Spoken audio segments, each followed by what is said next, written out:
com uma condição: que você o escute, com uma consequência, que ao escutá-lo, teu coração já não permaneça mais do mesmo modo antes, quando você ainda não o escutou.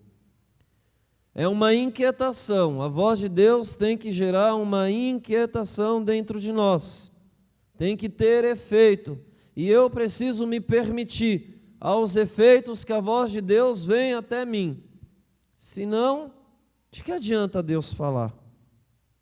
Deus não fala conosco para nós não fazermos, e unidos num só coração hoje, estamos pedindo a Deus a sua graça, unidos, é o que nos une aqui, por igual. Todos nós queremos a graça de Deus, e isso não nos faz diferentes, diante de Deus nos faz igual. Deus quer dar a sua graça, com uma condição, porque se Deus falar ao seu coração, falar ao meu coração, para depois eu não fazer a vontade dele, eu não fazer aquilo que ele colocou no meu coração, de que adianta receber a graça e depois jogá-la no lixo? De que adianta receber a graça de Deus e não fazer nada com ela? Pois bem, a palavra de Deus hoje nos ensina como podemos fazer bom uso da graça de Deus. Porque Deus está derramando uma graça aqui sobre nós. Embora não vejamos, embora em alguns corações não seja possível sentir esta graça, mas Deus está. Porque Deus, Ele não se cansa de o fazer. Constantemente Deus está derramando a sua graça sobre nós. E a inquietação que no nosso coração deve surgir hoje, e Deus quer causar isso em nós, é a inquietação, é a provocação que Jesus fez no Evangelho e está fazendo no Evangelho de hoje com cada um de nós. E eu preciso perceber esta provocação de Jesus para eu me interessar. Porque não é uma provocação que vai irritar, que vai fazer você errar, não é essa a intenção de Jesus. A intenção de Jesus ao nos provocar no Evangelho de hoje é fazer-nos perceber o que é essencial na nossa vida ministerial, cristã, de leigo, de igreja, de seguidor, seguidora dele.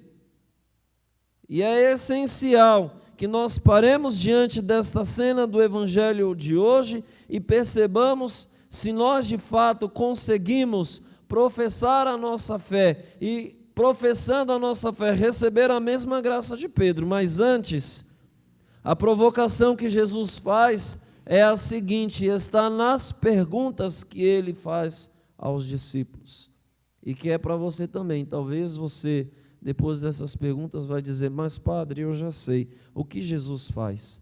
Ele pergunta aos discípulos: quem dizem os homens ser o Filho do Homem? Os discípulos respondem. Todos ali que responderam à primeira pergunta de Jesus não responderam corretamente, porque ouviram aquilo que os homens falaram. E depois pergunta aos discípulos: e vós, quem dizeis que eu sou? É a primeira vez que eu vejo, e parando para pensar, que uma pessoa, Jesus no caso, faz uma pergunta sem se interessar pela resposta. Jesus não está interessado pela resposta. Jesus não está preocupado com o que os discípulos iriam dizer. Ele já sabia, ele é Deus. Ele conhece os corações, ele sabe o que os homens diziam dele, ele sabe que os homens não sabiam que ele era o Messias, ele sabe o que os discípulos iriam dizer, ele sabia que Pedro iria professar a tua fé, ele sabe o que você pode dizer quem ele é, tem dito quem ele é. Com que Jesus, na verdade, está preocupado?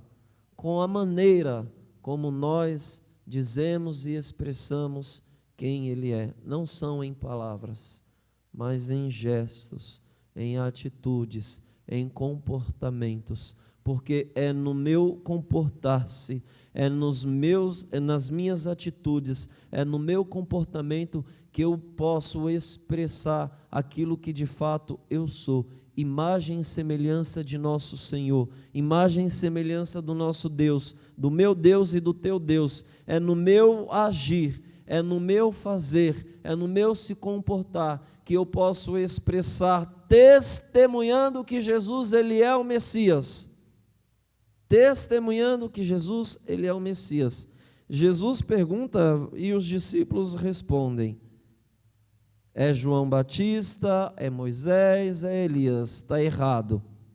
E vós, quem dizeis que eu sou? Atribua a você a pergunta, porque você pediu para Deus e deu permissão para Deus falar. Agora fala você para Deus, mas fala com a tua vida quem Ele é. Ah, Padre, Ele é o Messias. Agora mostre. A parte difícil é essa, mas não impossível, porque a graça de Deus nos ajuda. Mostre com a tua vida, mostre nos lugares onde você vai, mostre às pessoas com quem você conversa que Jesus, a quem você segue, a quem você serve, a quem você por vezes adora, que Ele é o Messias. Porque se Jesus pergunta: quem dizem os homens ser o Filho do Homem, sabendo o que os homens dizem quem Ele é, e depois pergunta aos discípulos, embora o Evangelho não diga, eu tenho certeza, não nos é revelado no Evangelho, e é uma certeza a partir de uma dedução do meu coração, que Jesus falou para os discípulos, e Ele pediu aos discípulos, e Ele pede a nós também: os homens não sabem quem eu sou. Como é que eles vão saber? Só se eu mostrar. Padre, mas no final do Evangelho, Jesus falou: não falais a ninguém, não dizei a ninguém que eu sou o Messias. Naquele momento, mas depois Jesus pediu: ide por todo mundo e anunciai o Evangelho. Você fala do Evangelho, porque quando fala do Evangelho, fala-se da pessoa de nosso Senhor. Você fala do Evangelho. Você fala de Jesus. Você prega ao Senhor com a tua vida. Esse é ou não é o Messias que Jesus pergunta a você hoje? E vós, quem dizeis que eu sou? Talvez você não esteja dizendo com a sua vida, no teu segmento, quem é Jesus. Sabe por quê? Porque você não é próximo dele, porque o teu coração está longe de Deus. Você o louva com os lábios, mas o coração está distante dele. Não adianta só segui-lo, não adianta às vezes estar aonde Jesus está. E quando você não está onde Jesus está, o que você está fazendo? Cuidado para você não se igualar a Judas, porque Judas estava com Jesus em alguns lugares onde Jesus estava por algumas vezes, mas louvava a Jesus, seguia Jesus só de boca para fora, mas o coração estava em outras coisas. Cuidado, você é imagem e semelhança de Deus, não é imagem e semelhança do pecado. Se iguale à natureza divina de Deus, fazendo-se comunhão com Ele, porque se você o comunga, Ele comunga você. Se você o recebe, Ele recebe você. E eu não tenho dúvidas que Jesus hoje pede para que nós mostremos quem Ele é com a nossa vida, com o nosso ministério, com o nosso ser, com tudo que temos e somos. Louvado seja nosso Senhor Jesus Cristo. Creio